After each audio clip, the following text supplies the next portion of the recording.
ML Sports Take here, brought to you by Welch & Company Jewelers, Stanley Law Offices, and our great friends over at St. Bonaventure University's online Master of Arts in Journalism. Digital or sports, finished that degree in under 2 years. Yes, a sports take that also includes the loss of a friend of all of us. I mean, is there anybody who embodied St. Bonaventure University more than Father Dan? I mean, this guy was going all the way back to 1960, as a freshman, and returning to the school to work, and the warming house and the mountain creation and purchase and all that sort of thing, and being at the center of campus all the time. And every time it seemed like the cutaway to the Riley Center and the student body, he's right there in the middle, the huge smile, the huge laughter, the bombastic personality, the firm handshake when you first arrive on campus. Welcome to St. Bonaventure, where he looks you right in the eyes, and then another month or 6 months and 2 years and 4 years as it flies by for all of us, and he still remembers your first name. The guy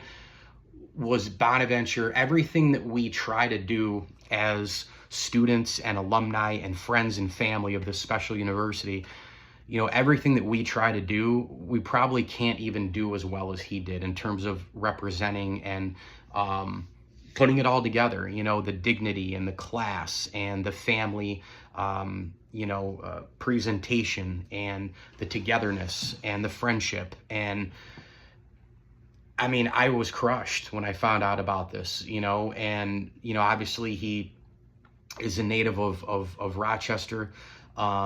He had the philosophy degree from Bonnie in 1964, and, commencement speaker in May 2023. And how lucky were people, who were there for that graduation to hear him. And, he really is one of the most beloved Franciscan friars in the history of the school. I would say he is, but I'm putting a little bias to it only because, for my 4 years there from 98 to 2002, he was there. He was such a huge part of it. Again, a crux of, the university, and the charismatic face, and decades upon decades of service and loyalty and friendship and family and togetherness. And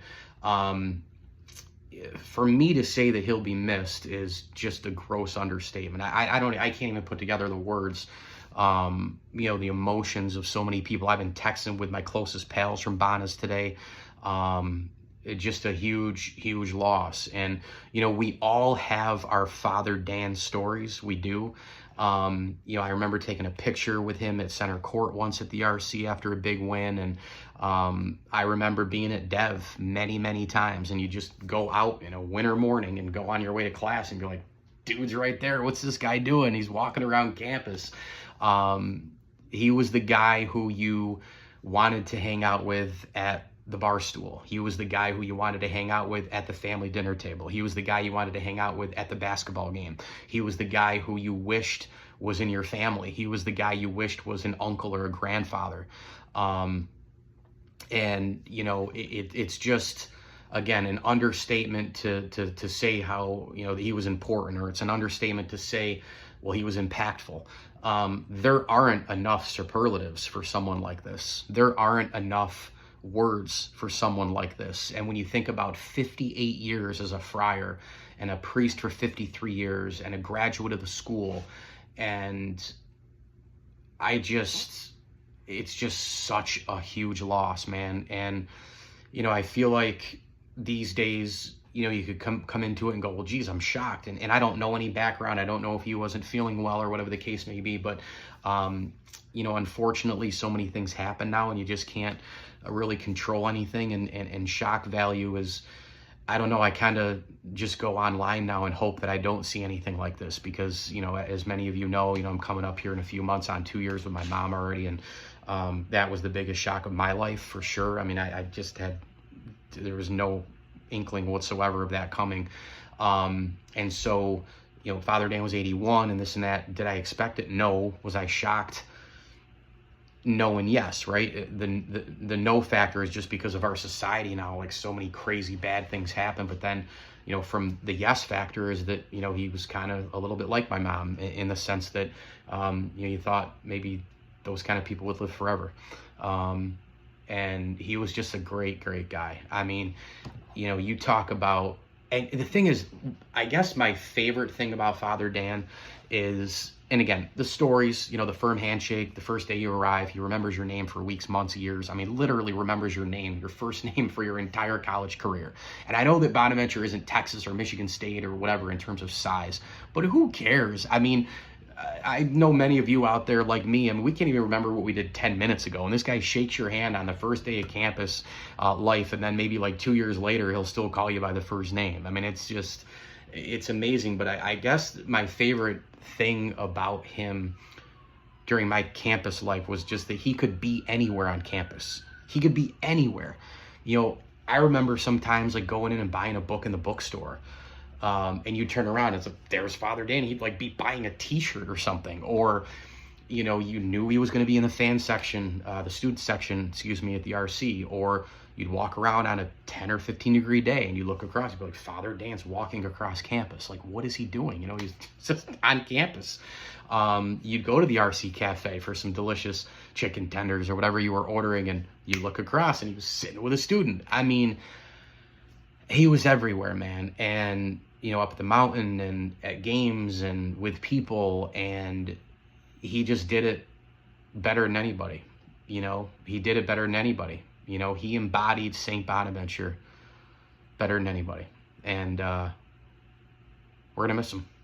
It's a big loss. So I just want to throw a little video up there for everybody, and I'm sure it'll get a bunch of comments, and definitely share it, and would love to hear some of people's favorite stories on all the alumni pages. But, a guy who, again, I'm doing a sports take, but he loved the Bonnies. He loved not just the basketball team, but he loved all the teams, and he loved all the student athletes, and, had a great respect for all students, all faculty, all administration at the school. And like I said, probably did it better than anybody on campus for who we want to be and for what we want to be as the brown and white. So Father Dan, man, you were an absolute treat, an absolute legend, and a guy who we are all grateful to have been, in your presence. And I mean, I'm looking at a picture right now, and that smile, man, that face, that smile, that laughter. What a guy. What a guy. ML Sports Take here, brought to you by Stanley Law Offices, Welch and Company Jewelers, and of course our great friends over, as I mentioned before, at Bonnie, the online Master of Arts in Journalism, digital or sports. Make sure you definitely jump onto that program. Under 2 years, 100% online, flexible for your schedule. And that was another thing Father Dan loved. He loved the academic side of Bonaventure as well. Hop on to sbujournalism.com for more information. Father Dan, again, so grateful to just even shake the guy's hand and know him, and say that he was a part of my life. And I'm sure that many people feel that way for you as well. ML Sports Platter, make sure you hit me on YouTube at ML Sports Platter. You can subscribe to the show. I will be talking some Bonnie's hoops in the not too distant future. We're getting close here. Bills football and all the rest, training camp opening up. So a lot of sports takes, and you guys haven't heard from me for a little bit here during the summer and spring since the end of the season. But when I saw the news about Father Dan, I wanted to hop in and share a few thoughts from my perspective. Hope everybody out there is doing well, and we'll talk soon. The season's right around the corner. As I always tell you, enjoy the games.